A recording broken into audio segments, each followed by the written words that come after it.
Share market bye नियन में आपका स्वागत है दोस्तों। आज हम लोग एक शेयर्स के बारे में जानकारी प्राप्त करने जा रहे हैं जिसका नाम है ज्योति सीएनसी ऑटोमेशन एलटीडी की बात करेंगे। ज्योति सीएनसी के नाम से जाना जाता है। आज के डेज में करीब 7% की यहाँ पे तेजी देखने को मिली है। आखिर इस शेयर में आपका क्या हो रही नहीं हो रही इसके बारे में जानकारी प्राप्त करेंगे। लास्ट में इसकी टारगेट प्राइस और साथ ही साथ स्टॉप लॉस का भी आपका बात किया जाएगा वन बाय वन करके। तो यदि यहाँ पे बात किया जाए ओपन की तो कहता है यह जो शेयर आपका कहता है कि ओपन जो हुआ था वह आपका कहता है 1305 के आसपास में ओपन हुआ। उसके बाद यहाँ से तेज़ी देखने को मिली, फिर करेक्शन हुआ, उसके बाद लगातार यहाँ तेज़ी देखने को मिली है। यदि हाई की बात करते हैं 1384 के आसपास से बनाया है और लो की बात करते हैं तो 1299 के आसपास से बनाया है। मार्केट कैप भी ठीक ठाक है 31,000 करोड़ के आसपास में। इसकी पी रेशियो जो है 70 के आसपास में इंडिकेट कर रहा है।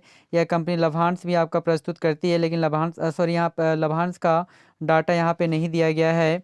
यदि यहाँ पे बाउनिक हाई की बात करते हैं तो 1449 के आसपास में इंडिकेट करता है और बाउनिक लो की बात करते हैं तो 368 के आसपास में इंडिकेट करता है। अर्थात यहाँ से हम लोग कह सकते हैं कि जस्ट यह शेयर 3 गुना आपका कहता है रिटर्न्स आपका दे चुका है। आखिर यह शेयर कहाँ तक जाएगी या नहीं जाएगी इसके बारे में जानकारी प्राप्त करने का कोशिश करते हैं वन बाय वन।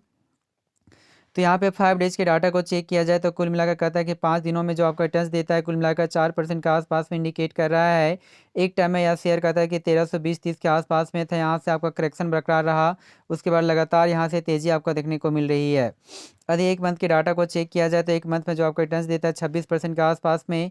एक टाइम में कहता है कि यह शेयर 1200 के लेवल को क्रॉस कर दिया था, नीचे गिर गया था, फिर 1200 को ईजी से क्रॉस करने के बाद यह शेयर कहता है कि 1200 आने की 1370-80 के आसपास में कोशिश किया जाने का, फिर करेक्शन हुआ, उसके बाद पुनः यहाँ से तेज़ी देखने को मिल रही है।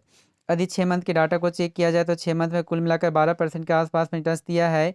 जो एक टाइम में यह शेयर 1200 के आसपास में था, फिर तेज़ी के बाद 1300 के लेवल को इजी से क्रॉस किया, फिर आपका यहाँ पे आने के नीचे गिरावट देखने को मिली, फिर तेज़ी, फिर करेक्शन हुआ, फिर तेज़ी, उसके बाद करेक्शन, लगातार यहाँ से तेज़ी बरकरार है। यदि एक साल के डाटा को चेक किया जाए तो एक साल में कुल मिलाकर 217% के आसपास में देखने को मिली है। एक टाइम में यह जो शेयर था 500 के आसपास में था, उसके बाद यहाँ से तेज़ी हुई और लगातार तेज़ी के बाद ऊपर जाने का कोशिश किया, फिर करेक्शन हुआ, उसके बाद लगातार करेक्शन के बाद ऊपर जाने का यह कोशिश कर रही है। यदि वहीं पे 5 साल का डाटा को चेक किया जाए तो 5 साल का तो ये डाटा नहीं है, क्योंकि हाल फिलहाल में इसका कहता है IPO लॉन्च हुआ। तो कुल मिलाकर यहाँ जो रिटर्न्स दिया है 210% की इंडिकेट कर रहा है। तो कुछ यहाँ समझने का कोशिश करते हैं आखिर यह शेयर में क्या हो रहा है या नहीं हो रहा है। यह बात 25 जनवरी की है, जो 444 के आसपास में था पिछला मंथ में, पिछला एक ईयर साल पहले ही।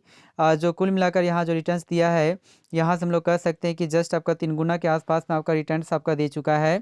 उसके बाद यहाँ कुछ करेक्शन देखने को मिली थी, जो आपका 600 के आसपास में आने का कोशिश किया 15 मार्च के टाइम में। उसके बाद पुनः यहाँ पे तेज़ी देखने को मिली और तेज़ी इतना ज़्यादा था कि इजी से 28 जून को आपको कहता है 1354 के आसपास के प्राइस को आपका ब्रेक कर दिया और पुनः यहाँ पे नीचे गिरावट देखने को मिली। और गिरावट के बाद पुनः ये 25 अक्टूबर को 992 के आसपास में जाने का कोशिश किया गया है और उसके बाद तेज़ी देखने को मिली, जो 1340 के आसपास में आसानी से अचीव कर लिया, जो 6 दिसंबर के डेज में दिखाया गया है। तो उतार चढ़ाव यहाँ पे देखने को मिली है। तो हमारे अनुसार से जो आपका कहता है कि जो आज के डेज में जो 1384 जो आपका हाईएस्ट प्राइस लेवल बनाया था, वो आपका कहता है कि अभी भी 1 वीक हाई से कहता है कि कुछ आपका प्राइस आपका नीचे है। तो हमारा जो टारगेट जो प्राइस आपका बनकर आती है वो 1500 बनकर आती है। तो 1500 के लिए आप इसे अपने पोर्टफोलियो में बाय करके रख सकते हैं। जी हाँ दोस्तों, हमारे इस चैनल से बहुत सारे शेयर्स के बारे में जानकारी दी जाती है, तो इस चैनल्स को सब्सक्राइब करना ना भूलें। और जो भी आपका कहता है शेयर अपने पोर्टफोलियो में रखना चाहते हैं, अपने ब्रोकर के द्वारा, एडवाइजरी के द्वारा एक बार सलाह ले लें और उसे अपना कहता है कि पोर्टफोलियो में ऐड करना चाहिए। Thank you very much. Please इस चैनल को सब्सक्राइब करें। Thank you very much.